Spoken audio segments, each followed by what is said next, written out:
look to the left. Everybody look to the right. Can you feel that? Yeah, we're paying with love tonight. It's not about the money, money, money.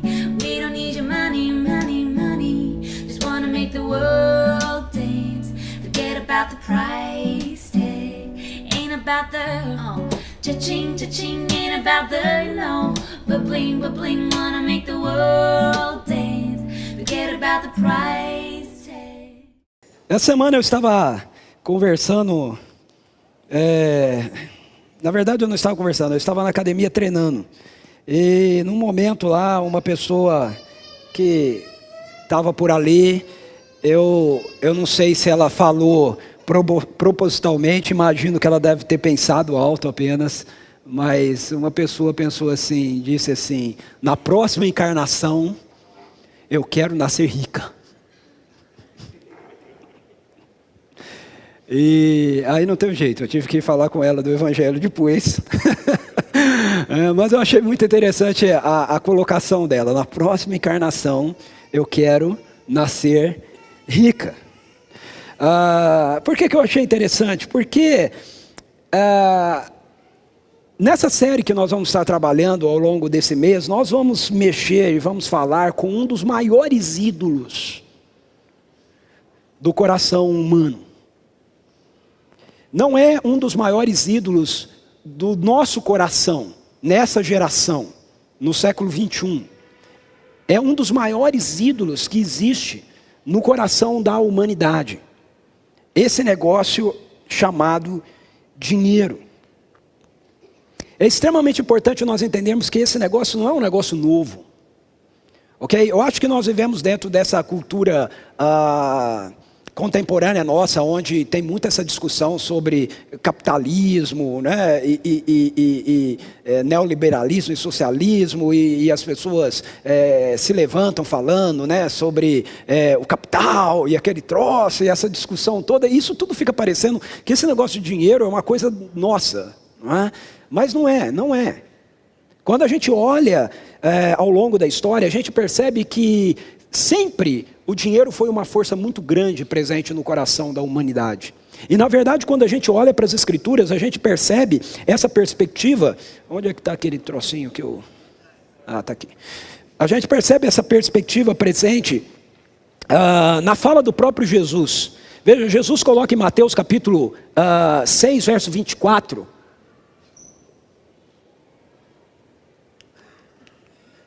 Aí. Mateus capítulo 6, verso 24, Jesus diz assim: ninguém pode servir a dois senhores, pois odiará um e amará o outro, será dedicado a um e desprezará o outro. Vocês não podem servir a Deus e ao dinheiro. Vocês não podem fazer isso. Veja, não sou eu que estou dizendo isso, ok? É Jesus que está dizendo isso. Ele está dizendo que nós não podemos fazer. Nós não podemos servir a Deus e ao dinheiro. Não há como fazer isso. Jesus, ele não está falando aqui de uma forma geral, não é? Com as pessoas, no sentido de ele estar falando com todas as pessoas, mas ele está falando de uma forma específica aos seus seguidores, aos seus discípulos.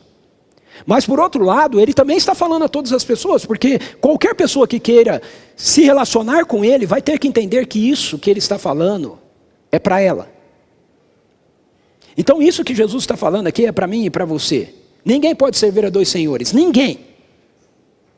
Ninguém pode servir a Deus e ao dinheiro. Mas veja, o dinheiro, ele não foi criado para ser ruim.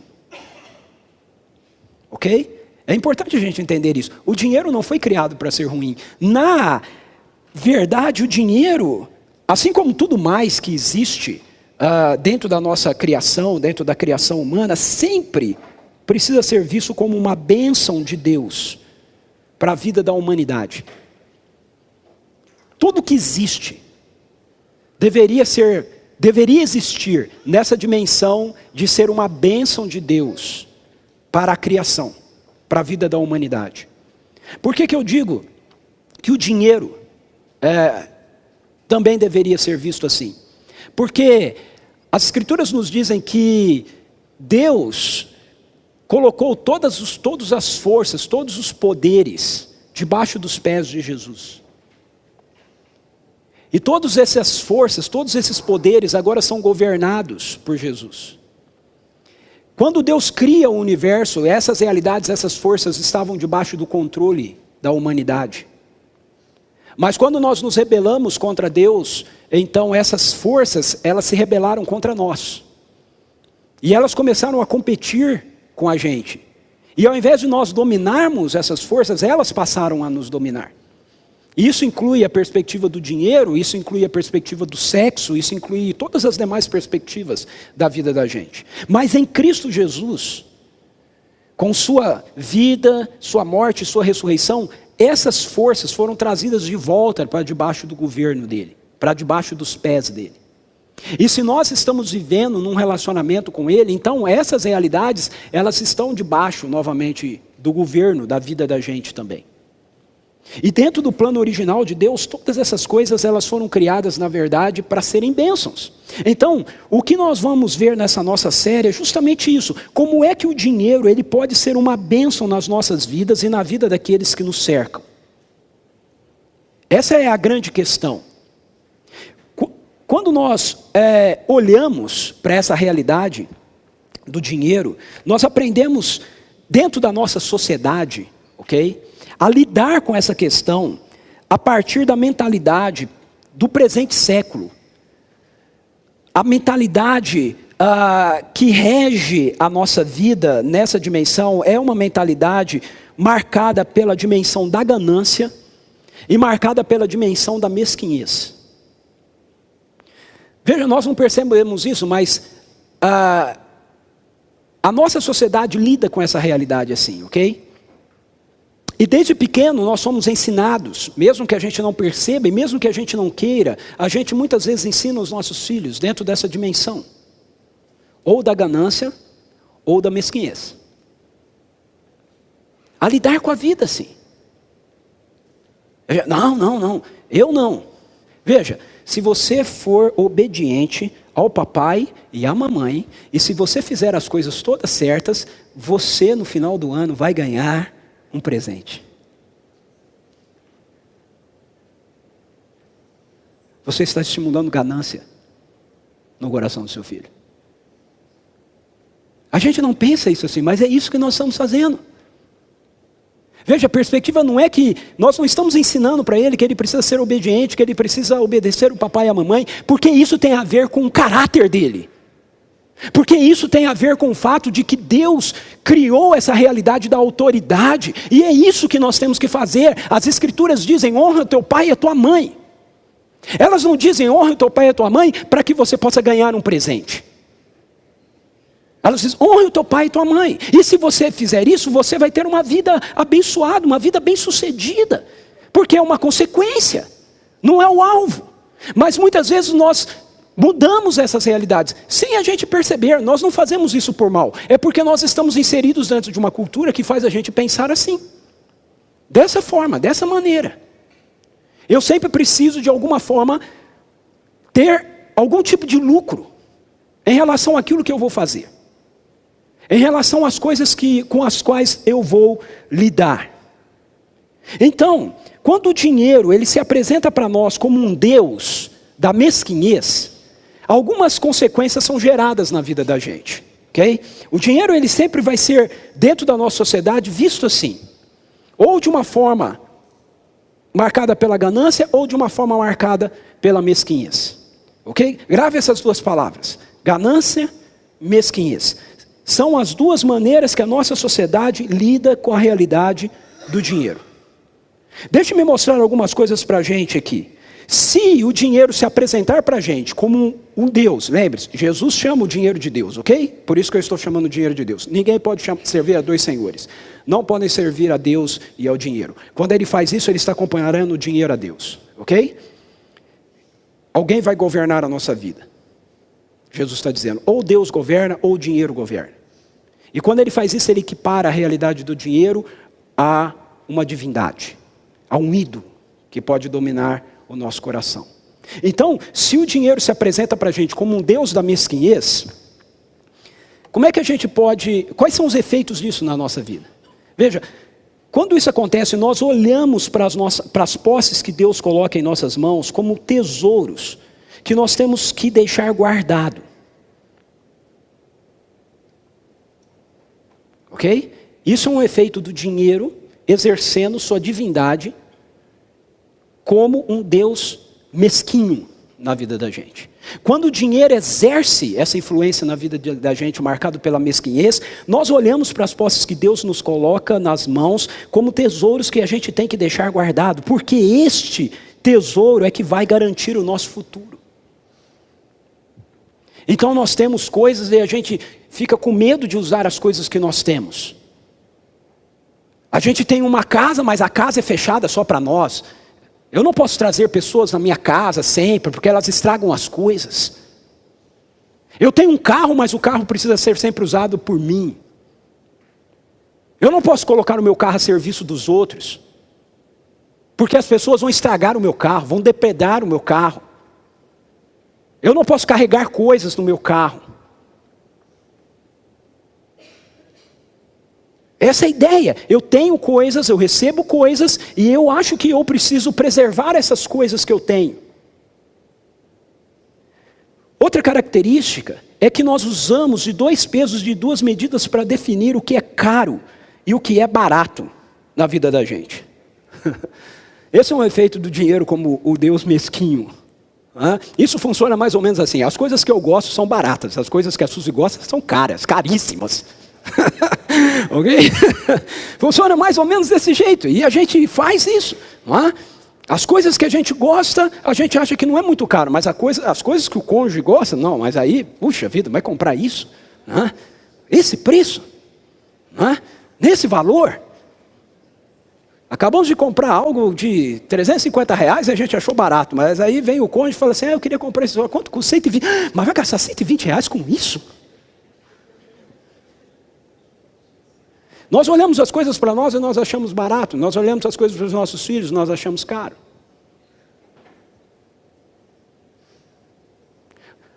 Nós olhamos coisas para nós e nós achamos baratos, mas nós achamos alguns investimentos que a gente precisa fazer que vai, na verdade, abençoar a vida de outras pessoas caro. Veja, isso é o exercício do Deus da mesquinhez operando no coração da gente, na vida da gente. Uma terceira característica que eu queria destacar aqui, que mostra como o dinheiro exerce essa influência da mesquinhez na vida da gente, é que nós procuramos sempre nos justificar diante do desafio de sermos mais generosos, vivendo a partir da lei, ao invés de nós vivermos a partir da graça. Deixe-me dar 2 exemplos para esclarecer esse ponto que eu estou apontando aqui para a gente. Um exemplo, ele vai estar, esses 2 exemplos vão fazer sentido porque eles, apenas para aqueles que estão dentro de um contexto realmente de discipulado já, ok? De você já ter reconhecido que realmente você precisa do Evangelho e que Jesus Cristo é Senhor e Salvador da sua vida e as implicações que isso tem para a sua vida. Então, se você estiver aqui me ouvindo e isso ainda não é uma realidade para você, os 2 exemplos que eu vou te dar agora talvez não faça muito sentido para você. Você diga, poxa, eu acho que isso não é assim. Ok, tudo bem, eu não tenho nenhum problema com o que você acha, está certo? As Escrituras dizem para a gente que nós adoramos a Deus e que nós expressamos, uma das formas de nós adorarmos a Deus e de nós expressarmos honra a Deus é através das nossas contribuições financeiras. Esse assunto de dinheiro dentro do contexto da igreja hoje, principalmente aqui no Ocidente, é um contexto muito complexo, muito polêmico. Porque a maioria das igrejas e a maioria de líderes das igrejas, na verdade, olham para essa perspectiva a partir da influência do Deus ganância, que eu vou mostrar depois, ok? Não da mesquinhez, mas da ganância. Então, as pessoas querem ter mais, elas querem possuir mais. E aí cria-se toda uma teologia, ou seja, uma maneira de você lidar com essas coisas a partir de referências que esses líderes levantam dentro das Escrituras, que vão aguçar muitas vezes a nossa ganância, a nossa vontade, seja lá o que for, ok? E E aí batem muito nessa tecla de que para Deus abençoar a sua vida, você precisa dar, você tem que dar tudo que você tem, você precisa dar cada vez mais, porque senão Deus não vai te abençoar. Ok, tudo isso é mentira, ok? Não é isso que as Escrituras dizem, não é desse jeito, tá certo? Mas só que aí, a reação muitas vezes a isso é que nós vamos para um extremo ao contrário. Onde a gente entende que esse é um assunto, esse negócio da gente ofertar em adoração a Deus, a gente dizimar, né? Essa é a expressão que as Escrituras usam, ok? Dízimo. É um assunto que a gente não deve falar, a gente não deve tratar disso, a gente não deve tocar nisso, porque isso incomoda as pessoas hoje em dia. Pois é, mas só que esse é o outro extremo. O fato é que as Escrituras nos ensinam que nós honramos a Deus, nós adoramos a Deus, com nossas contribuições, com nossas ofertas, com os nossos dízimos.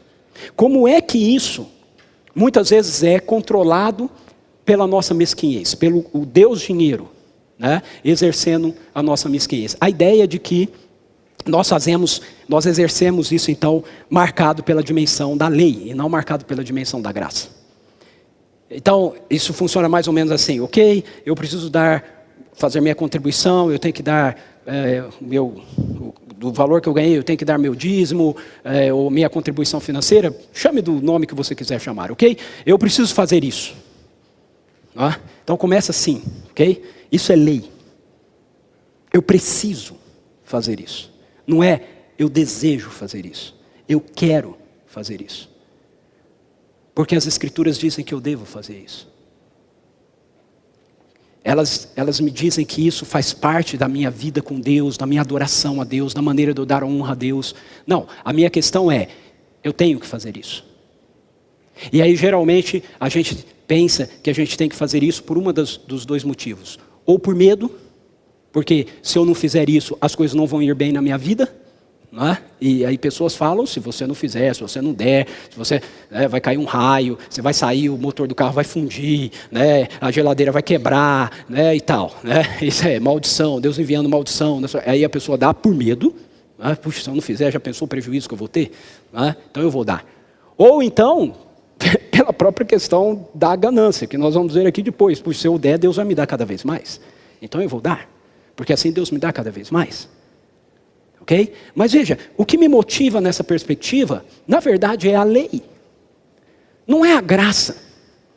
Okay? Não é essa consciência de que, eu tenho que honrar a Deus com a minha vida, com tudo aquilo que eu sou, com tudo aquilo que Deus me dá, com tudo que eu possuo, porque Ele é digno de honra, de louvor, de glória. Nós cantamos uma das canções aqui, e o Rezo comentou a respeito dela, que é uma canção, na verdade, baseada num momento da vida do rei Davi, quando ele entra em Jerusalém trazendo a arca e dançando, e a esposa dele olha, e ele está dançando, e naquela época os homens também usavam saias, né, aquelas roupas assim, e ele está dançando e pulando, e a saia dele está levantando muito, e a turma tudo está vendo, né, a cor da cueca de Davi.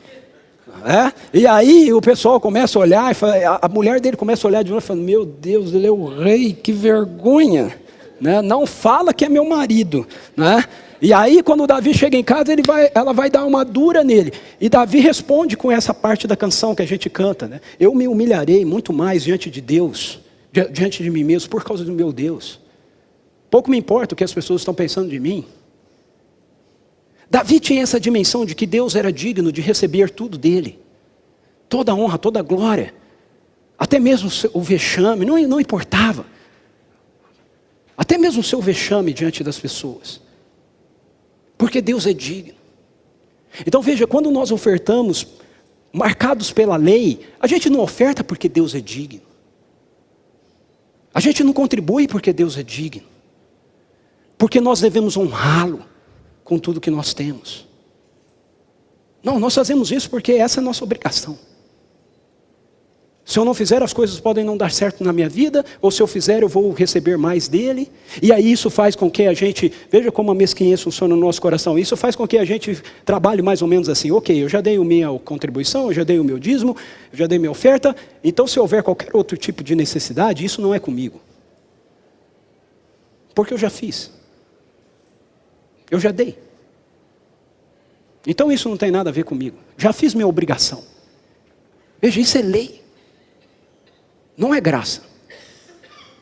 O outro exemplo que eu quero dar passa pela maneira de como a gente encara o dom, o privilégio. A palavra dom é presente, ok?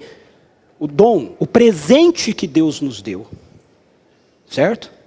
De podermos contribuir.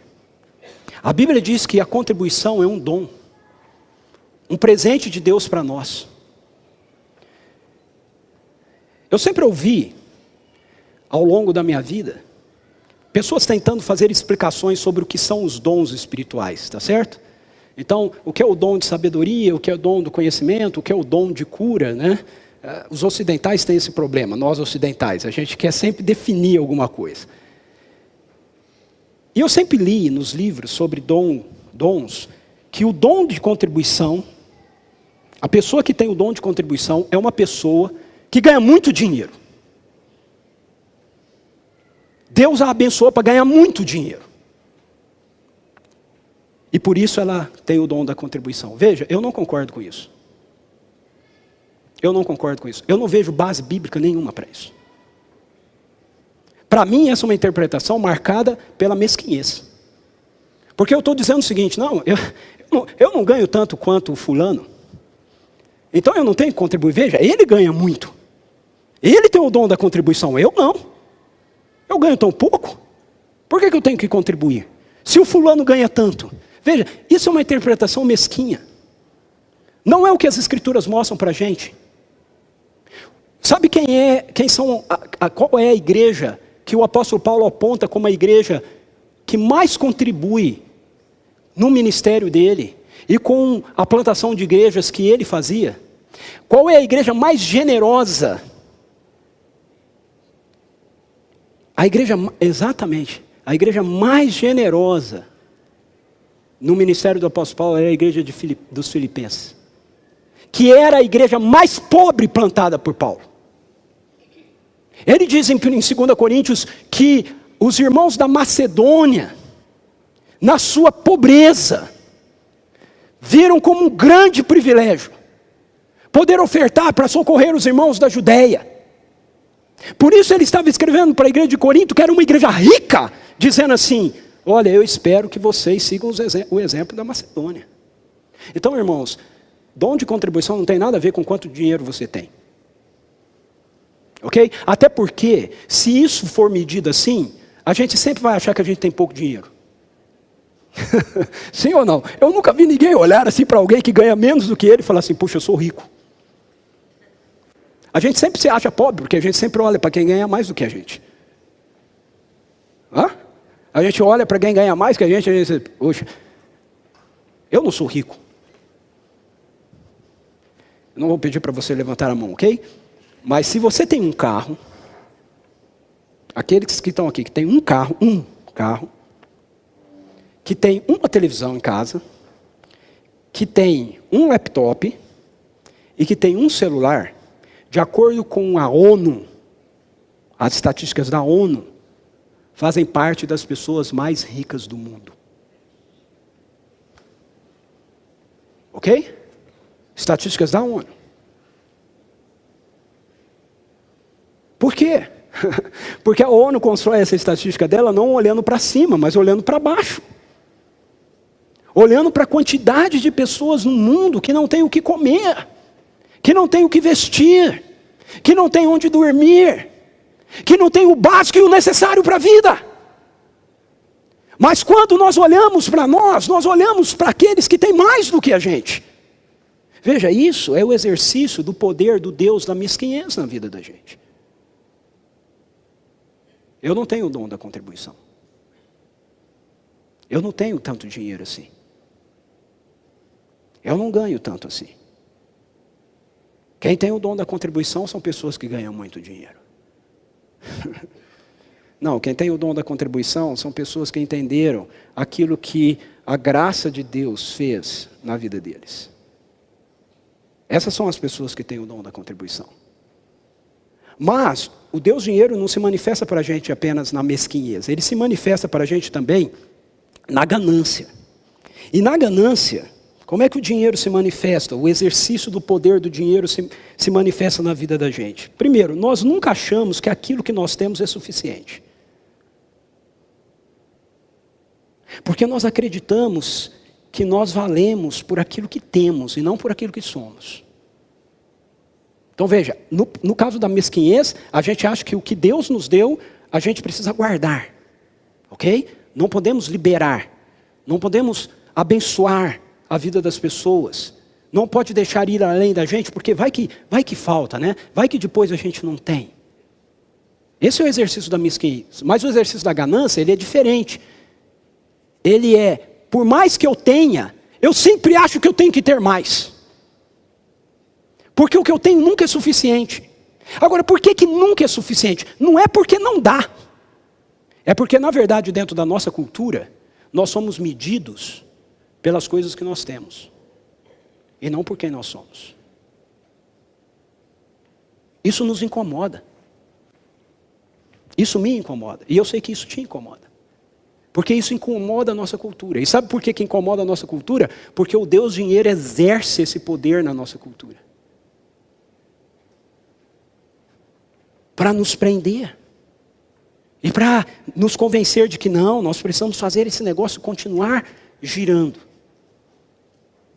Isso acontece na nossa vida, como pessoas, na nossa casa, na nossa família. Acontece até na igreja. Ok? Na vida da própria igreja. Poxa, nós temos um bom prédio. Mas ele já está pequeno, né? A gente precisa de um prédio maior. Aí a gente pensa, a gente tem que arrumar um prédio maior. A gente nunca está satisfeito. Outra perspectiva do Deus dinheiro exercendo na nossa vida como o Deus da ganância é que nós entendemos que quem tem que garantir o que vamos conseguir é o nosso próprio esforço.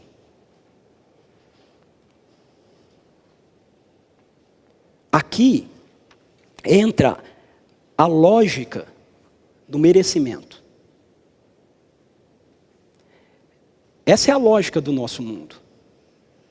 Certo? É a lógica do merecimento. Se você tem, é porque você mereceu ter o que você tem. Veja, você trabalhou para ter o que você tem.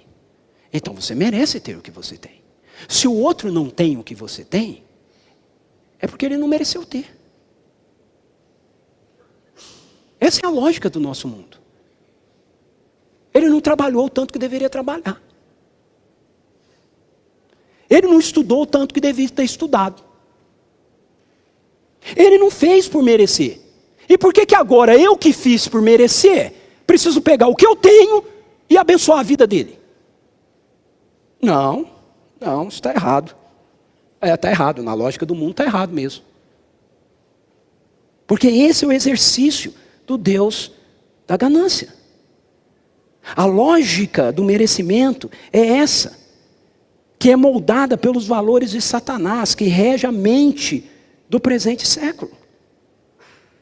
Eu tenho as coisas que eu tenho porque eu mereço ter. Se o outro não tem, é porque ele não se esforçou como deveria para merecer ter também. Mas veja, isso não é bem assim, né? Se a gente olhar o nosso mundo e olhar a dimensão daquilo que é a justiça, a gente já vai reconhecer que isso não é bem assim. Mas uma terceira realidade aí, exercida na nossa vida, que a gente percebe o poder do Deus da ganância, do dinheiro como Deus da ganância, é que nós não somos generosos para com a oportunidade de abençoar os outros, porque nós achamos que as pessoas que não merecem ter o que têm, já que não podem ter tudo que desejam ter. Nós olhamos para a vida das pessoas e a gente perde essa dimensão da oportunidade de abençoar os outros, porque nós achamos que as pessoas não merecem ter aquilo que elas têm. Já que elas não podem ter tudo o que têm, o que querem. Isso, para ser um pouco prático, funciona mais ou menos assim. Veja, o que eu estou tentando dizer aqui do funcionamento da ganância dominando o nosso coração é o seguinte: se eu tenho recursos para ter X, ok? E depois alguém diz assim, olha, você precisava ter o Y também. E eu posso ter o Y? Eu digo, ok, está tudo certo. Eu tenho recursos para ter X e para ter Y. Mas se uma pessoa tem o X e ela não pode ter o Y, eu digo assim, não. E aí alguém diz assim, puxa, a gente podia ajudar a pessoa a ter o Y, né? Aí eu digo assim, não, para que ajudar? De jeito nenhum. Ela tem o X. Se ela tem o X, ela que se vira para ter o Y. Eu não posso dar o Y, porque ela tem o X.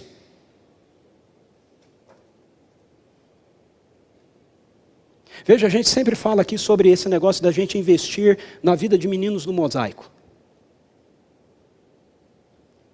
E aí a gente diz assim, não vou ajudar. Olha o celular que ele tem.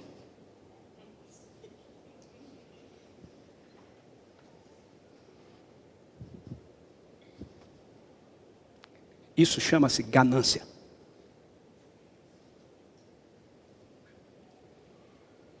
Eu não admito que uma pessoa possa ter um bom celular se depois ela não consegue pagar o acampamento. E por que ela não pode ter? Ela não tem recurso para os dois. Isso significa que ela não pode ter nada na vida dela? Essa é a nossa mentalidade? Essa é a mentalidade do reino? É isso que Jesus ensina?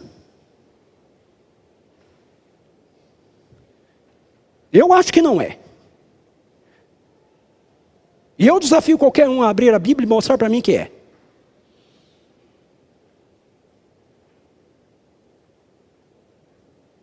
Isso é o exercício do Deus da ganância na vida da gente.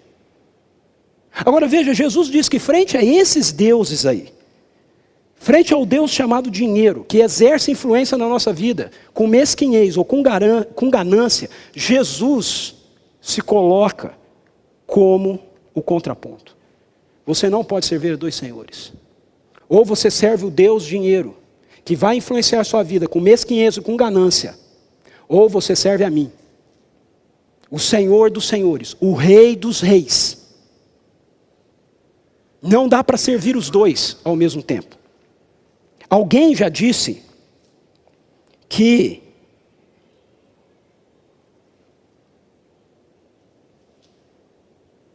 o dinheiro é um ótimo servo, mas um péssimo senhor. Um péssimo senhor. Então veja, a questão aqui que está em pauta não é que existe problema na gente ter dinheiro. Não, a gente ter dinheiro é uma bênção. É uma bênção de Deus. É uma bênção de Deus você ter dinheiro. É uma bênção de Deus eu ter dinheiro. É uma bênção de Deus a gente poder ter uma vida aonde somos supridos por recursos que possam nos dar uma vida digna, boa, tranquila. O problema não é ter dinheiro. O problema é o exercício da influência desse dinheiro no meu coração, no seu coração, na minha vida, na sua vida. É como a gente lida com isso. Porque nós não podemos servir a dois senhores.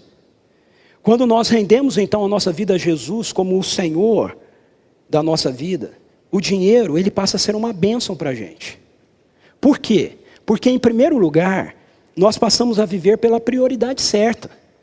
Quando Jesus se torna o Senhor na vida da gente, quando Ele se torna o nosso Deus, nós passamos a viver a nossa vida pela prioridade certa. Veja o que Jesus diz nesse texto, quando Ele fala assim, vocês não podem servir a dois senhores, não podem servir a Deus e as riquezas. Ele diz assim, não acumulem para vocês tesouros no céu, onde a traça e a ferrugem destrói, e onde os ladrões arrombam e furtam, mas acumulem para vocês tesouros no céu, onde a traça e a ferrugem não destrói, e onde os ladrões não arrombam nem furtam, pois onde estiver o teu tesouro, aí também estará o seu coração. Geralmente, quando o dinheiro se torna um Deus na vida da gente, nós passamos a olhar para a vida numa perspectiva equivocada. Por quê? Porque nós começamos a achar que esse mundo aqui é eterno. Isso aqui vai durar. Isso aqui vai permanecer. E veja, queridos e queridas, as escrituras mostram claramente para a gente que isso não vai durar. Isso não vai permanecer. Essa estrutura que a gente conhece vai acabar. A experiência prática mostra isso para a gente. Todos os dias morrem pessoas. Não é? A nossa experiência de vida mostra isso para a gente. Nós estamos envelhecendo. Nós, num momento, estamos com saúde, no outro momento, acordamos ruim. Não é? Então, a nossa experiência mostra isso. Veja, essa estrutura de vida não vai permanecer. É simples assim. Ela não vai permanecer. Então, quando nós fazemos de Deus, de Jesus, revelado em Jesus, o Deus da nossa vida, o Senhor da nossa vida, o dinheiro ele passa a ser bênção na vida da gente, porque nós passamos a entender que, na verdade, essa fase transitória que a gente vive, é isso, é transitória, não vai durar. Quando Jesus é o nosso Deus, nós entesouramos para a realidade, para uma realidade que vai permanecer. Então, eu recebo, eu sou abençoado, eu trabalho pela graça de Deus e pela bênção de Deus e eu recebo recursos, ok? Mas eu não estou apegado a esse recurso, eu não acho que eu tenho que acumular cada vez mais, eu não acho que eu tenho que ganhar cada vez mais. Não, puxa, eu usufruo daquilo que Deus trouxe para mim, mas eu também uso aquilo que Deus trouxe para mim para abençoar a vida das pessoas que estão ao meu redor. Por quê? Porque eu sei que isso aqui não vai ser eterno. Isso aqui não vai permanecer sempre.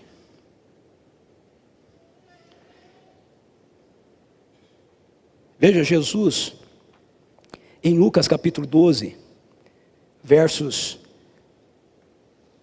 13 a 21, ele conta uma parábola para demonstrar isso para as pessoas. Ele diz assim, por que ele conta essa parábola? Ele conta essa parábola porque tinha 2 irmãos e o pai tinha morrido. Olha como essas coisas não são da nossa geração, né? Elas são da humanidade. O pai tinha morrido. Aí adivinha. O irmão mais novo chegou em Jesus e falou assim, mestre, mande que ele, que era o irmão mais velho, divida comigo a herança. Porque na época de Jesus a herança ficava toda, não é que nem hoje, você faz, como é que chama o que a gente faz mesmo? Inventário. Você faz inventário e aí divide com todo mundo, tudo certinho. Não, na época de Jesus assim, o primogênito recebia tudo. E se ele quisesse dar para os outros, ele que decidia isso, para os outros irmãos. E aí esse cara vem em Jesus falando, Senhor, manda que o meu irmão divida comigo a herança. Ou seja, o mais velho recebeu e não queria dividir. E ele vai em Jesus e pede para Jesus resolver a parada. Jesus é um rabino. E aí Jesus vira e fala assim, mas quem foi que me constituiu juiz entre vocês? E aí ele conta essa parábola, dizendo assim, um homem, certa vez, teve o seu campo produzindo uma grande quantidade de bens. Ele teve uma grande colheita. E aí ele disse, o que eu vou fazer? Eu não tenho onde armazenar minha colheita. Então disse, já sei o que vou fazer. Vou derrubar os meus celeiros e construir outros maiores. E ali guardarei toda a minha safra e todos os meus bens. E direi a mim mesmo, você tem grande quantidade de bens armazenados por muitos anos. Descanse, coma, beba e alegre-se. Agora preste atenção. O texto diz assim, contudo, Deus lhe disse, insensato, esta noite a sua vida lhe será exigida. Então, quem ficará com o que você preparou? Aí Jesus conclui dizendo, assim acontece com quem guarda para si riquezas, mas não é rico para com Deus. Veja, qual é a questão que pega nesse texto? Desculpa, eu não tinha mudado o texto, né? Qual é a questão que pega nesse texto? Ok, vocês estavam no texto anterior, ok? O texto é esse aqui. A questão que pega no texto não é que o cara teve uma grande colheita. Vocês perceberam isso? Jesus não tem nenhum problema com o cara ter tido uma grande colheita. Ele não tem nenhum problema com a gente trabalhar e a gente ganhar bem. O problema não era esse. O problema não era o que o cara ganhou. O problema era com o que ele estava disposto a fazer com o que ganhou. Na cabeça dele era, eu vou guardar, vou entesourar para mim, ele diz. Depois ele fala para ele mesmo, descansa, regala, curte, usufrui, porque você tem sustento aí por muitos anos. Mas aí Jesus diz, na parábola que Deus diz, ó, insensato. Você tem sustento para muitos anos, mas você não vai usufruir dele. Porque tua vida acaba essa noite. Então a grande questão aqui no texto é, o que eu faço com os recursos que Deus coloca na minha mão? Eu não construo celeiros maiores. Certo? Esse é o ponto.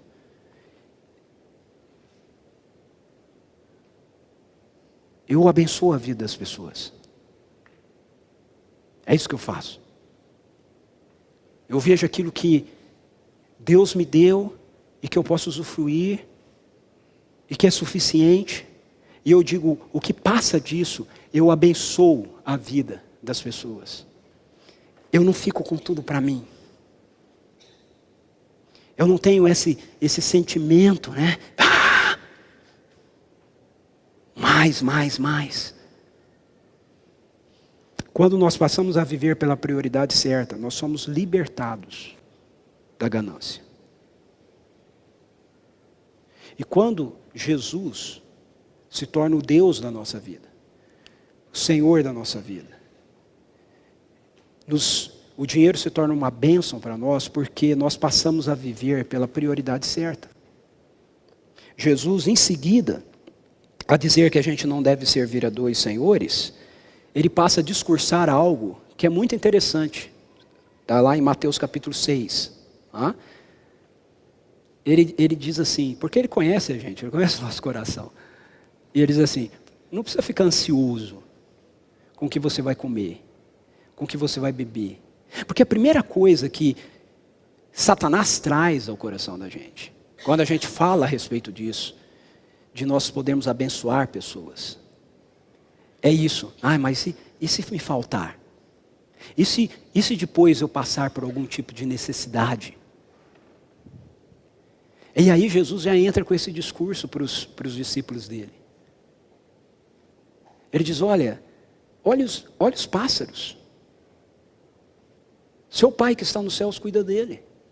Olha os lírios do campo. É Deus que os veste. Veja, se ele veste assim hoje a erva que tá viva, e à tarde vai ser lançada no fogo, ele não vai cuidar, melhor ainda de vocês, homens de pequena fé? Quem fica preocupado com essas coisas são os pagãos. Mas se vocês já se relacionam com o Deus que eu revelo para vocês, como o Pai que está nos céus, vocês vão ter o coração de vocês tranquilos. Por isso Jesus começa dizendo, não acumulem para vocês tesouros na terra. A traça onde a traça corrói, onde o ladrão rouba. Mas você também não precisa ficar preocupado com como você vai viver. Porque Deus está aí. Portanto, eu lhes digo, não se preocupe com suas próprias vidas. Quanto ao que comer, quanto ao que beber. Não se preocupe com seus próprios corpos. Quanto ao que vestir, não é a vida mais importante do que a comida, o corpo não é mais importante do que a roupa. E aí ele nos convida a fazer essa voltinha pela natureza. O que é que está se destacando aqui nesse texto de Mateus? O que destaca nesse texto de Mateus, na verdade, é como Jesus se refere a Deus. Isso é o que se destaca aqui. Por quê? Porque veja, ele fala do Deus que cuida dessas coisas. Ok? Ele diz assim: se Deus veste assim a erva do campo, que hoje existe e amanhã é lançada ao fogo, não vestirá muito mais a vocês, homens de pequena fé? Mas a grande questão no texto é a seguinte: quem é o Deus que faz isso? O Deus que faz isso, Jesus diz, é o seu Pai celestial. Essa expressão de Jesus está entre essas duas colocações de Jesus. Jesus fala, o Pai celestial de vocês, o Deus, e ele fecha com o Pai celestial de vocês. Então o que Jesus quer que a gente entenda é quem é Deus para a gente. Deus é o Pai celestial daqueles que se rendem a Jesus como Senhor. Como é que você vê Deus? A questão que impera aqui é essa. Nós acreditamos nisso? Nós acreditamos que o Deus que se revela a nós através de Jesus Cristo, Ele é o nosso Pai celestial? Ou nós achamos que Ele é esse Deus distante, esse Deus que está sempre de olho na gente para poder de alguma maneira nos punir? Ou a gente acha que Ele é um Deus que a gente realmente não pode confiar nele? Essa é uma temática que Jesus repete continuamente para os seus discípulos. Talvez alguns de nós aqui tenhamos uma experiência muito negativa com a paternidade. E aí a gente olha para Deus e a gente ouve esse negócio de que Deus é pai e a gente já pensa, fria, hein? Porque o meu pai, ele só aprontou comigo. Veja, mas o que Jesus quer que a gente entenda é que o Deus que Ele está revelando é um Deus bom. É um Deus que cuida de nós. É um Deus que está preocupado conosco. É um Deus cheio de carinho e cuidado para com aqueles que lhe pertencem, aqueles que foram alcançados pelo poder do sacrifício de Jesus. Veja, esse Deus, querido, nos deu aquilo que era melhor e mais caro para Ele. Ele nos deu da vida dele mesmo. Ele nos deu da vida do seu Filho. Nós celebramos isso essa manhã, nós falamos isso sobre essa mesa. E a sutileza do Deus dinheiro é justamente essa. Você precisa se garantir, porque é fria você confiar em Deus. Nós precisamos nos garantir. Porque Deus vai em algum momento pregar uma peça na gente. Mas Jesus está dizendo exatamente o contrário. Ele está falando, não, Deus é o Pai celestial de vocês. Ele vai cuidar de vocês. Vocês não precisam estar escravizados ao poder do dinheiro. Porque Deus é maior do que o dinheiro. Ele cuida de vocês. O dinheiro é bênção dele na vida de vocês para que possa ser bênção através de vocês. Através da nossa vida. Eu gosto de um texto que aparece em Marcos capítulo 12, versos 41 a 44. Nesse texto, Jesus está assentado do lado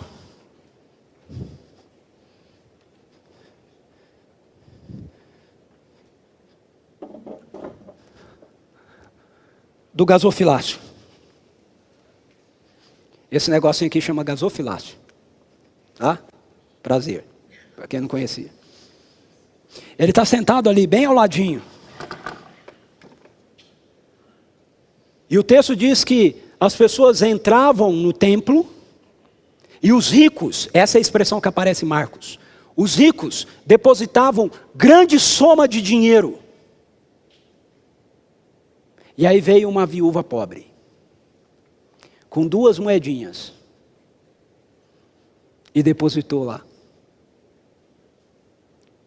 E quando ela fez isso, Jesus falou: vem aqui, vem aqui, vem aqui, vem aqui, rapidinho. Chamou os discípulos, todo mundo aqui, rápido, rápido, rápido. Aí os discípulos chegaram do lado dele e ele diz assim: vocês viram a contribuição dessa mulher? Eles disseram: sim, Senhor. Ele disse: ela deu mais do que todos esses ricos que deram até agora. Porque da sua pobreza, ela deu tudo o que ela tinha. E eles deram da sua sobra.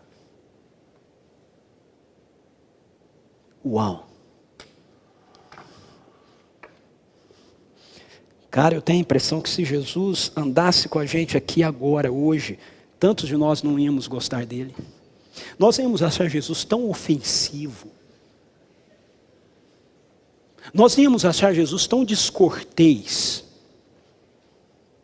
A gente ia achar Jesus assim, exageradamente transparente. É o que Ele é. É o que Deus é.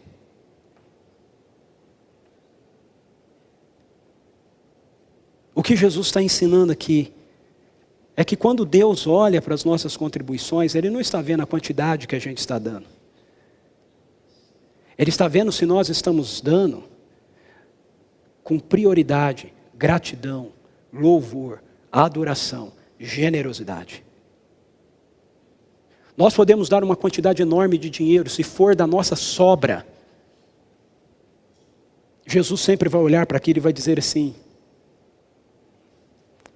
quem deu R$1 deu mais do que os 10 mil que você contribuiu, porque você contribuiu daquilo que sobrou para você. Primeiro você fez tudo o que você queria, você usou tudo do jeito que você queria, você fez todas as coisas do jeito que você queria, e aí sobrou esse dinheiro, é uma grande quantidade, você vai dar lá, todo mundo vai ficar impressionado com você, o pastor da igreja vai ficar impressionado com você, os presbíteros vão ficar impressionados com vocês, as pessoas que você ajudou lá na obra social vão ficar impressionadas com vocês, mas eu não me impressiono com vocês, Deus vai dizer, porque eu sei que vocês deram daquilo que sobrou.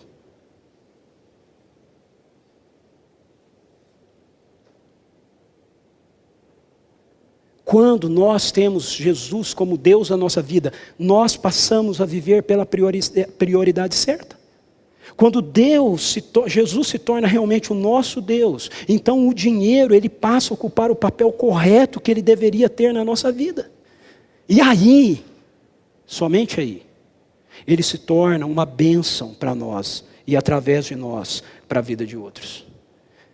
Aí a gente vai poder falar como o apóstolo Paulo diz, eu não passei esse texto, né? Eu estou descompassado aqui hoje, né? Com aquilo que o apóstolo Paulo diz em Filipenses 4, 11 a 13. Paulo, ele recebe mais uma vez daquela igreja pobre, mas generosa, da Macedônia, auxílio. Ok? Auxílio vem mais uma vez para ele da Macedônia. E ele diz assim, ele está escrevendo para os filipenses, para aqueles que mandaram o auxílio. E ele diz assim: não estou dizendo isso porque esteja necessitado, pois aprendi a adaptar-me a toda e qualquer circunstância. Sei o que é passar necessidade, sei o que é ter fartura. Aprendi o segredo de viver contente em toda e qualquer situação, seja bem alimentado, seja com fome, tendo muito ou passando necessidade, tudo posso naquele que me fortalece. Uau! Esse texto é poderoso. Por quê? Porque ao contrário do que muitos pregam por aí e prometem para a gente, se nós formos comprometidos com Deus, se nós formos generosos, Deus não vai deixar você passar por nenhuma necessidade. Paulo diz, eu sei o que é passar por necessidade. Eu sei o que é ter fome. E eu sei o que é ter fartura. E está tudo certo, porque não é mais o dinheiro que controla a minha vida. Não é mais eu ter ou eu não ter que controla a minha vida. Quem controla a minha vida é Jesus Cristo. Eu tudo posso naquele que me fortalece. Eu tenho alegria, prazer, satisfação quando eu posso pegar os recursos que Deus coloca nas minhas mãos e viajar, passear, celebrar, jantar com os amigos. Que coisa maravilhosa. Mas eu também sei que eu estou satisfeito e feliz por esse mês, eu dizer, eu não vou fazer nada disso, porque eu vou pegar esses recursos aqui, e eu vou abençoar o reino de Deus, eu vou abençoar a vida de pessoas. Mesmo que eu não possa fazer nada disso esse mês. Porque eu sei estar satisfeito e contente em toda e qualquer situação. Certamente, essa é uma dimensão que, para o nosso mundo, é ofensiva demais. Mas que para o reino de Deus, é libertadora para a nossa vida. Por isso nós temos que sair daqui essa manhã, com essa decisão tomada no nosso coração. Quem é nosso Deus? Quem é o nosso Deus? Quem é o seu Deus? Quem é o Deus da nossa comunidade? Jesus Cristo ou o dinheiro? Quero trazer 3 aplicações para a nossa vida. Primeiro, eu quero que você considere diante de Deus, que nós consideremos diante de Deus, qual é a manifestação que o dinheiro mais assume diante de você? A do Deus mesquinhez ou a do Deus ganância? Veja, não adianta a gente falar, não, todos nós sofremos influência desses deuses. Qual que mais nos influencia? O Deus mesquinhez ou o Deus ganância? É uma batalha espiritual que a gente tem, ok? A gente precisa reconhecer isso para vencer. Eu tenho que lutar mais com a minha ganância. Eu tenho que lutar mais contra a minha mesquinhez. É assim que o dinheiro tenta exercer o poder dele sobre mim. Mas ele não vai ser meu senhor, ele vai ser meu escravo, meu servo. Segundo, pense em como você pode efetivamente ser generoso. Uma das maneiras é através de um compromisso alegre de contribuição fiel e sistemática com a expressão, como uma expressão de adoração a Deus, ok? Essa é uma das formas. Se você faz parte da nossa comunidade, uma das maneiras de você expressar isso é através das suas contribuições financeiras aqui. Você pode fazer, a gente sempre orienta como, tem no boletim lá, como você faz isso, tem envelopes, ok? Agora, essa é uma forma. Uma forma. Okay? Não faça isso como baseado na lei. Puxa, eu fiz isso, agora pronto, estou resolvido. Não, faça isso como uma expressão da graça no seu coração.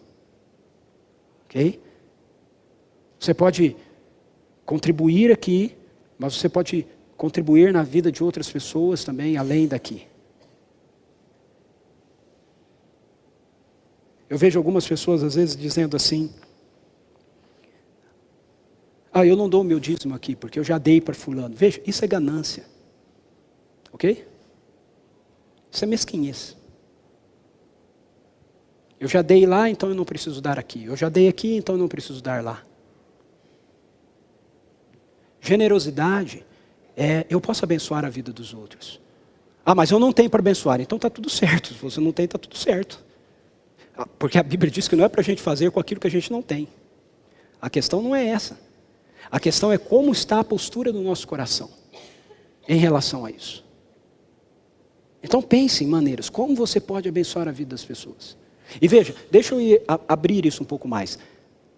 Porque quando a gente fala do dinheiro, talvez a gente pense só na espécie, né? Mas a gente abençoa a vida das pessoas na maneira que a gente usa as coisas que nós temos. Certo? Nossa casa, o carro, coisas que possuímos e que nós estendemos para os outros. Não é só através do papel, moeda.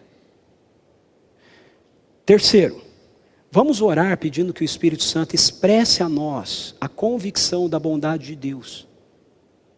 Que Ele não vai deixar de nos abençoar de acordo com as suas gloriosas riquezas em Cristo Jesus. Querido e querida, eu queria te garantir isso, ok? Deus não vai deixar de abençoar sua vida.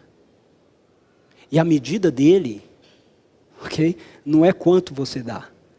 A medida dele, de acordo com o apóstolo Paulo em Filipenses capítulo 4, é de acordo com as gloriosas riquezas em Cristo Jesus. Olha que coisa extraordinária. Ele não vai deixar de cuidar da gente. Ele não vai deixar. Ele vai estar conosco. Ele vai nos proteger. Ele vai nos guardar.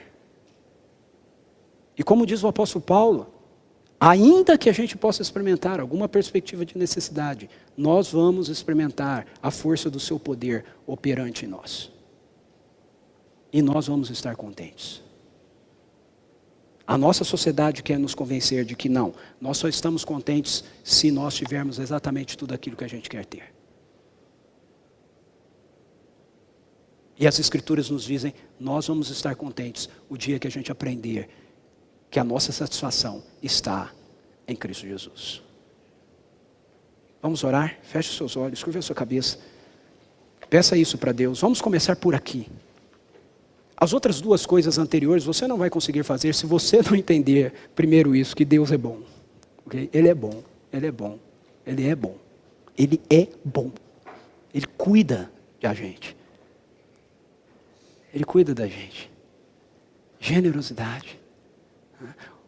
Ontem eu acompanhei, eu vira e mexe as fotos lá do Marcelo com a Selmari, nesse projeto de arrecadação, né, que foi feito. Veja, isso é lindo. E isso também tem a ver com essa perspectiva da gente doar da gente, né? Doar do nosso tempo.